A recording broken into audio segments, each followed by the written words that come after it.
Lundi 11 novembre 2024, mesdames et messieurs, bonsoir et bienvenue dans ce journal. Dans les actualités de ce jour, la JIRAMA devrait revoir sa façon de travailler, sinon les efforts fournis par l'État pour améliorer la fourniture en électricité seront vains. Lors de l'émission spéciale sur la chaîne nationale hier, le chef de l'État a souligné les efforts consentis par l'État pour la JIRAMA, notamment les sommes pharaoniques allouées mais qui sont vouées à l'échec, eu égard de certains maillons faibles au niveau de cette société de fourniture d'eau et d'électricité malagasy. Certains en arrivent même à en provoquer des manifestations en privant la population d'électricité. Ces comportements sont inacceptables et il faut y remédier, a martelé le président Andry Rajoelina. Revenons sur cette émission d'hier avec Josikel Ranjanirine. Le problème du manque d'électricité dans la capitale est résolu actuellement si la situation a été frustrante et a provoqué des mécontentements au sein de la population. La résolution revient au président Andry Rajoelina qui a pris des mesures fermes, a assumé la responsabilité du gouvernement et a fait preuve de leadership et a cherché une solution pour soulager la population. Toutefois, le problème de ces derniers temps réside au niveau de la gestion de la JIRAMA. De profondes améliorations sont donc nécessaires. Un exemple concret est la question du carburant pour lequel le gouvernement soutient déjà la JIRAMA avec d'énormes aides financières alors que les résultats étaient loin d'être satisfaisants. Mais ce qui a vraiment soulevé de nombreuses questions, ce sont les longues et récurrentes coupures après que le président soit descendu à la JIRAMA et ait donné des instructions pour faire fonctionner l'électricité pendant les heures de travail. Le président malagasy a ainsi dénoncé l'incapacité de certains responsables au sein de cette société à s'organiser et surtout à anticiper alors qu'ils étaient au courant de la fermeture de la raffinerie de Tuamasn pour maintenance. Il existe également une intention délibérée de ne pas résoudre ce problème d'électricité dans le but d'en tirer des avantages personnels, affirme le chef de l'État. La JIRAMA est un gouffre sans fond qui gaspille l'argent public. Une partie des budgets de tous les ministères a été destinée pour résoudre le problème de la fourniture d'électricité. C'est une décision qui a dû être prise pour l'intérêt de la population. Force est de constater qu'Antananarivo et les autres grandes villes de la Grande Île souffrent actuellement de problèmes d'approvisionnement d'électricité. Un problème qui doit être résolu selon les instructions du président Andry Rajoelina. Ce dernier a indiqué que le gouvernement poursuit et poursuivra les travaux visant à améliorer la production d'électricité. Preuve en est l'acquisition d'un groupe en provenance de l'Inde qui produira 105 MW. Ilea Tuamasn sera installé avant avril 2025. Les panneaux solaires qui produiront 50 MW, dont 20 MW pour Antananarivo, sont également déjà à Tuamasn. Mais ces efforts resteront vains si aucun changement n'est appliqué au sein de la JIRAMA, qui est la seule société à approvisionner en électricité et eau le peuple malgache. Toujours dans cette page politique, parlons à présent élections. Les élections communales et municipales garantissent le développement selon le président du CENI durant l'ouverture de la deuxième édition de la formation pour les formateurs sur les processus électoraux dans tout Madagascar qui s'est tenue à Antsui, région Sophie aujourd'hui. La préparation doit être rigoureuse. Le gouverneur de la région Sophie a souligné de son côté qu'une élection bien préparée garantit également la paix et la sécurité dans le pays. Le point avec Noura Nirland. Dans la capitale de la région, Sophie à Antsui, le deuxième niveau de formation a été ouvert ce matin par les formateurs des coordinateurs électoraux. Il existe 1896 bureaux de vote répartis dans 120 communes, répartis en 7 districts dans la région de Sofia. Le gouverneur de la région de Sophie a souligné lors de l'ouverture de cette session de formation l'importance de la préparation. L'objectif du processus électoral est de mettre en adéquation les compétences des membres du SRMV et des membres du conseil électoral dans toutes les 23 régions de Madagascar.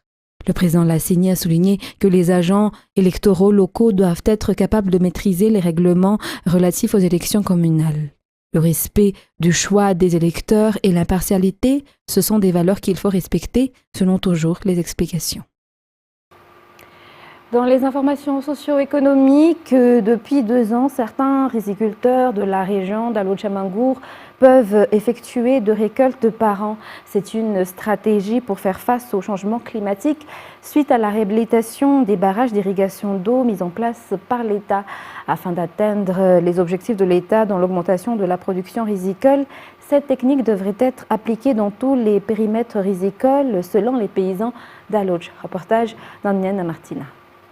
Cela fait 2 ans que le président Andry Rajoelina a remis l'infrastructure de production agricole aux paysans dans la plaine de PC23 à Alochamangour.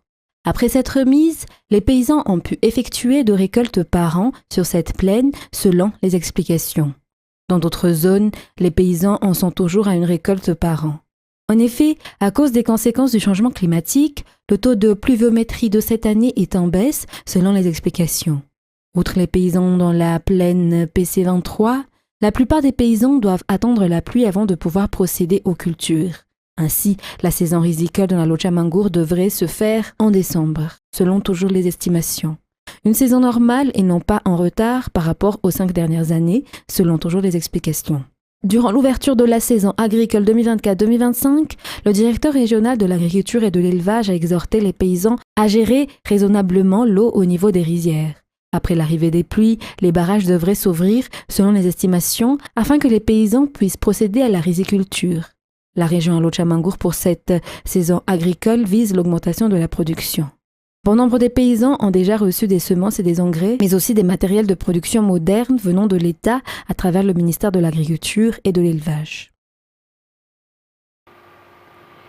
130 jeunes étudiants bénéficieront d'une formation en insertion professionnelle à travers le programme Pôle Stage Madagascar, une initiative du syndicat des industries de Madagascar, ou CIM. À partir de cette édition, le CIM et le programme national FIARIN collaborant pour soutenir ces jeunes. Reportage signé Rose-Christelle Rakout-Malal et Yves Chanel.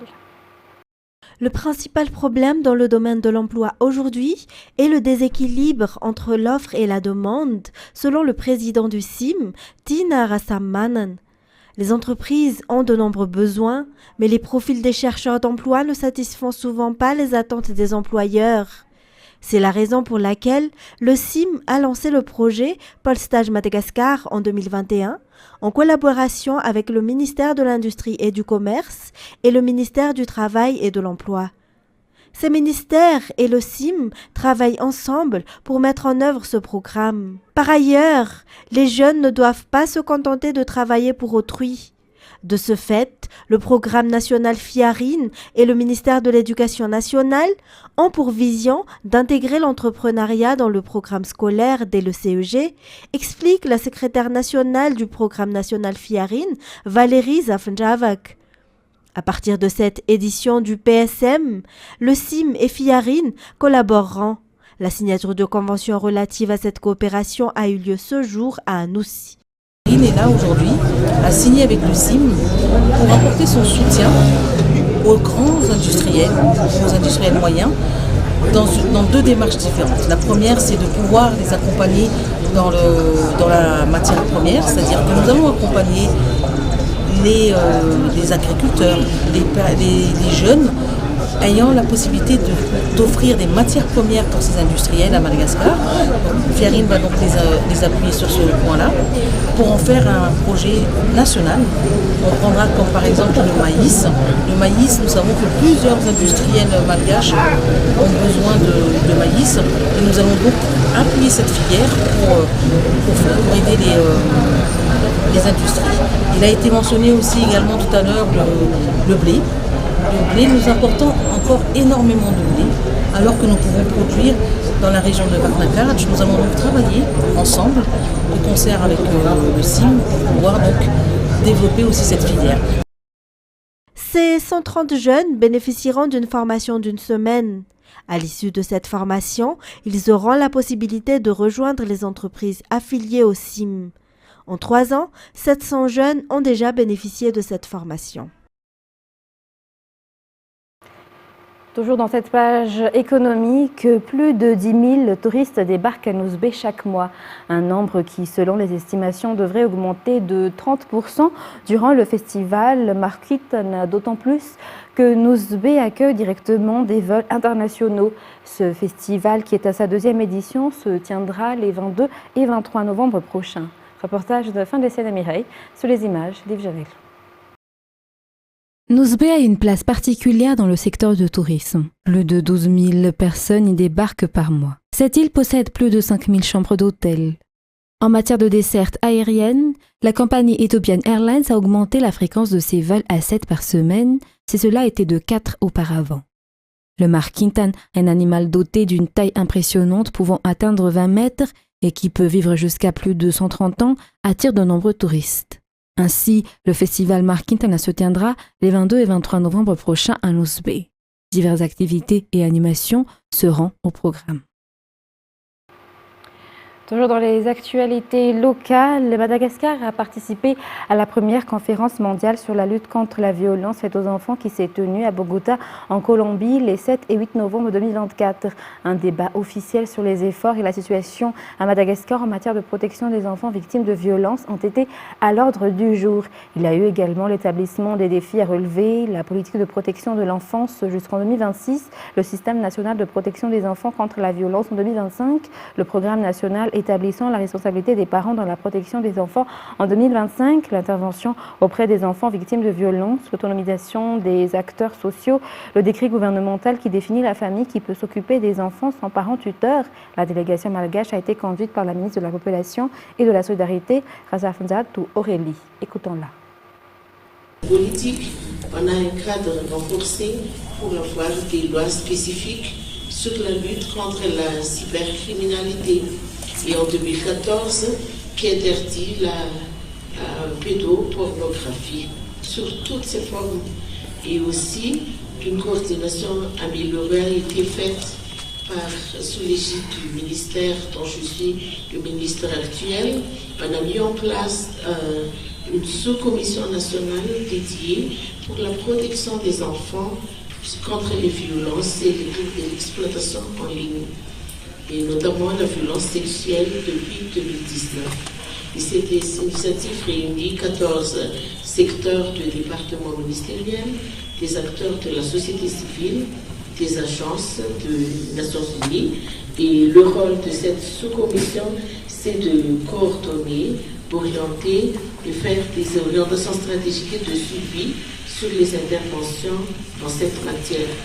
Et en même temps, je suis fière d'annoncer qu'on a actuellement un plan d'action national sur la lutte contre la violence sexuelle en ligne qui va, d'ici peu en 2026, sera mis à jour. Et ce plan traduit la vision de Madagascar concernant les interventions, les ressources et les méthodologies qu'on va adopter en matière de la protection des enfants contre les violences en ligne. Et dans le cadre de la célébration de la Journée nationale de reboisement de la Turquie, l'école de la Fondation Maarif, financée par l'ambassade de Turquie à Madagascar, a effectué un reboisement ce jour à Paris, un Boujatchim. Au total, 165 jeunes plantes ont été mises en terre aujourd'hui pour marquer le 101e anniversaire de la proclamation de la République de Turquie et du 64e anniversaire de l'indépendance de Madagascar. Depuis 3 ans, 489 jeunes arbres ont été plantés dans différents quartiers autour d'Antananarive à l'occasion d'événements de reboisement devenus une tradition de la Fondation Maarif. Le point avec Oubrasa Manan et Anzara Zonarville. Madagascar est en cire actuellement dans la saison de reboisement. À cet effet, l'école de la Fondation Maarif, financée par la République de Turquie, a planté des arbres aux alentours du lac Impari d'Amboujatchim aujourd'hui. 165 jeunes plantes ont été mises en terre à cette occasion. Outre la protection de l'environnement, cet événement fait partie de la célébration de la Journée nationale de reboisement de la Turquie, célébrée le 11 novembre. 100 arbres pour marquer le 101e anniversaire de la proclamation de la République de Turquie et 64 pour marquer le 64e anniversaire de l'indépendance de Madagascar. Un total de 489 jeunes arbres ont été plantés depuis 3 ans dans différents quartiers autour de la capitale à l'occasion d'événements de reboisement devenus une tradition de l'école Maarif. De plus, il est important de faire connaître aux jeunes élèves l'importance de la protection de l'environnement, selon l'ambassadeur de la Turquie à Madagascar. L'ambassade de Turquie affirme son soutien au projet de reforestation à Madagascar. C'est une journée évidemment très importante puisque non seulement nous passons un moment privilégié avec les élèves de notre école. Lors de cette occasion, la reforestation, je sais que c'est une activité qui est très chère à nos amis malagasy. Je sais que c'est aussi un projet du président du Sénat. J'avais déjà participé plusieurs fois à des programmes de reforestation ici à Madagascar. Nous-mêmes, en tant qu'ambassade, nous avons déjà contribué de l'ordre de 30 000 plants de kéféier, 15 000 à Ambositra, 15 000 à Fandriana, il y a de cela 1 an et demi, 2 ans. Donc je sais que c'est très cher à Madagascar, c'est pourquoi je soutiens personnellement ces projets de reforestation, d'autant plus que notre école Maarif contribue également depuis 3 ans à la reforestation. Pour les élèves, planter des arbres est important, non seulement pour protéger l'environnement, mais aussi pour marquer leur patriotisme. Des suivis et des entretiens réguliers sont obligatoires afin d'assurer le succès des reboisements, indique le directeur de Maarif International. C'est ce qui nous conduit aux actualités internationales. Au moins 41 personnes ont été tuées ce dimanche dans des frappes israéliennes au Liban, dont 23 dans un raid ayant visé une localité au nord de Beyrouth, a annoncé le ministère de la Santé libyenne. Reportage. Un amas de tôles et de gravats. Voici ce qu'il reste de cet immeuble à Dahieh. Ces derniers jours, les forces israéliennes ont intensifié leur raid dans la zone, affirmant cibler des combattants du Hezbollah. Au milieu des décombres, les civils sont désespérés. Beaucoup ont tout perdu dans les bombardements et peinent à dissimuler leur colère contre l'armée israélienne, qu'ils accusent de mener des raids de manière indiscriminée. Tout est parti en fumée, j'ai perdu la moitié de mes affaires. On essaie de rassembler le peu qu'il reste. Les mêmes scènes de chaos à Almat, au nord de la capitale libanaise. Ici, les victimes des bombardements israéliens se comptent par dizaines. Au moins 7 enfants ont été retrouvés morts sous les décombres. Secouristes et habitants s'entraident pour retrouver des survivants. Sur place, un député affilié au Hezbollah dénonce une agression contre des civils. Cette agression, comme vous pouvez le voir à travers vos caméras, fait partie du récit d'Israël, qui prétend que d'importantes figures militaires ou sécuritaires sont présentes parmi les civils, ou qu'il y a des dépôts d'armes. Il n'y a rien d'autre sous les décombres que des enfants, des personnes âgées et des femmes. Ces morts sont en majorité des déplacés de la région de Baalbek, dans l'est du Liban, une autre zone pilonnée sans relâche par l'armée israélienne.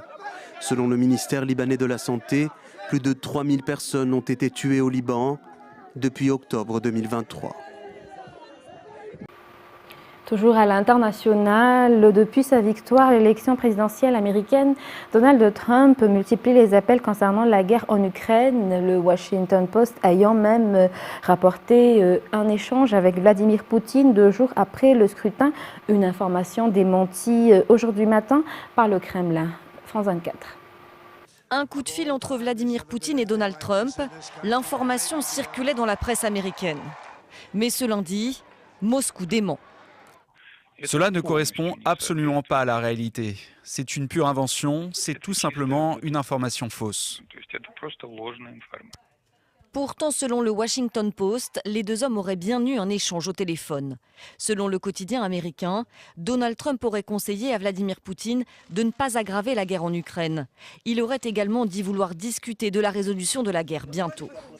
Des propos rapportés alors que les deux hommes se sont dit prêts la semaine dernière à se parler. À plusieurs reprises durant sa campagne, Donald Trump a assuré qu'il trouverait un accord avec la Russie et mettrait un terme à la guerre en moins de 24 heures, sans préciser toutefois comment il s'y prendrait. Les États-Unis de Joe Biden ont dépensé 174 milliards de dollars pour défendre l'Ukraine, mais l'administration sortante craint un désengagement américain sous la future présidence Trump. Nous avons besoin de ressources continues pour l'Ukraine au-delà de la fin du mandat, car la menace contre l'Ukraine demeurera quoi qu'il arrive sur le champ de bataille ou à la table des négociations. Et les États-Unis ne devraient pas renoncer à leur engagement auprès de l'Ukraine et des 50 nations que nous avons ralliées pour défendre l'Ukraine en Europe et en Asie. Sur les 61 milliards de dollars du programme d'aide à l'Ukraine voté en avril, 6 milliards restent à dépenser. Washington a annoncé dimanche que cela serait fait avant l'arrivée au pouvoir de Donald Trump. Et le Conseil présidentiel de transition d'Haïti a décidé de limoger le Premier ministre Gary Conille en place depuis 5 mois. La décision de démettre Gary Conille de ses fonctions intervient après des semaines de conflit entre le dirigeant et le Conseil de transition. Il sera remplacé par Alix Didier, fils aimé. France 24 toujours. il ne sera resté que 5 mois à la tête du gouvernement haïtien. Gary Conille a été limogé par le Conseil présidentiel de transition selon un décret publié lundi par le journal officiel.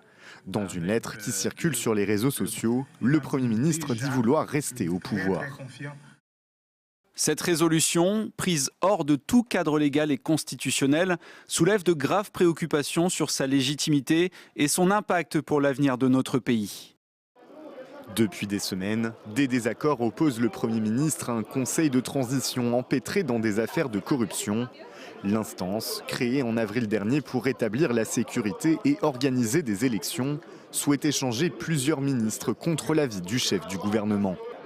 Pour remplacer Gary Conille, le conseil a choisi Alix Didier Fils-Aimé, un homme d'affaires fils d'un activiste emprisonné sous la dictature. Ce limogeage constitue un revers pour la stabilité politique d'Haïti, pourtant nécessaire face au chaos. Depuis plusieurs années, le pays est ravagé par la violence des gangs qui contrôlent environ 80% de la capitale Port-au-Prince. Pour mettre fin aux meurtres et aux enlèvements, une force de soutien à la police appuyée par l'ONU et menée par le Kenya est déployée depuis juin. Une mission dotée de quelques centaines d'hommes et qui peine à lutter contre la puissance des groupes criminels. 700 000 déplacés ont fui la violence et une situation humanitaire catastrophique. D'après l'ONU, la faim ne cesse de progresser dans le pays. Fin de ce journal, mesdames et messieurs. Merci de nous avoir suivis jusqu'à son terme. Très bonne continuation et très bonne soirée sur Viva. Au revoir.